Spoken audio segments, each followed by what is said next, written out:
मिलीपोस्ट jobs, current affairs, GK. नमस्कार।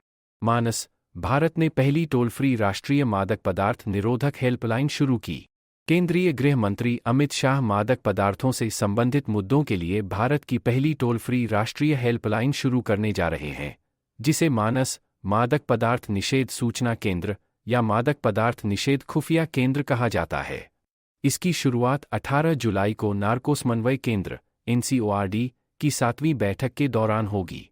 Helpline, जिसका एक विशिष्ट फ़ोन नंबर 1933 और एक ईमेल पता info.ncbmnas@gov.in है, का उद्देश्य लोगों को नशीली दवाओं से संबंधित गतिविधियों की रिपोर्ट करने का एक सुरक्षित और आसान तरीका देना है। मानस के उद्देश्य और कार्यप्रणाली। मानस एक ऐसी सर्वसमावेशी सेवा है जो नशीली दवाओं की तस्करी और संबंधित अपराधों से लड़ने में मदद करती है। यह लोगों को एक वेबसाइट ncbmanas.gov.in और अन्य तरीकों से सीधे अपराधों की रिपोर्ट करने की सुविधा देकर ऐसा करती है। अवैध ड्रग डीलिंग, बिक्री, खरीद, भंडारण, निर्माण और ड्रग्स या पदार्थों की खेती जैसे अपराधों पर ध्यान केंद्रित किया जाता है जो आपको नशे में महसूस कराते हैं। Narcotic drugs and psychotropic substance (NDPS) अधिनियम के अनुसार नारकोटिक्स कंट्रोल ब्यूरो (NCB) रिपोर्टरों द्वारा दी गई जानकारी को सत्यापित करेगा और उस जानकारी के आधार पर कार्रवाई करेगा। एकीकरण और प्रभाव। प्रधानमंत्री नरेंद्र मोदी के आदेशानुसार यह परियोजना केंद्र सरकार द्वारा नशीली दवाओं के दुरुपयोग पर शून्य सहिष्णुता रुख अपनाने की एक बड़ी योजना का हिस्सा है। भारत 2047 तक नशा मुक्त होना चाहता है। यह संस्थागत ढांचे में सुधार करके ड्रग एजेंसियों के लिए एक साथ काम करना आसान बनाकर और बड़े पैमाने पर जन जागरूकता कार्यक्रम चलाकर किया जाएगा। मानस हेल्पलाइन बनाए जाने से पहले इसी तरह के प्रयासों में संपर्क करने के लिए कम उपलब्ध तरीकों का इस्तेमाल किया जाता था, जिससे लोगों के एक दूसरे से बात करने के तरीके और चीज़ें कितनी कुशलता से काम करती हैं, इसमें बड़ा सुधार दिखाई देता है। यह सेवा ड्रग्स के खिलाफ राष्ट्रीय लड़ाई का एक महत्वपूर्ण हिस्सा है।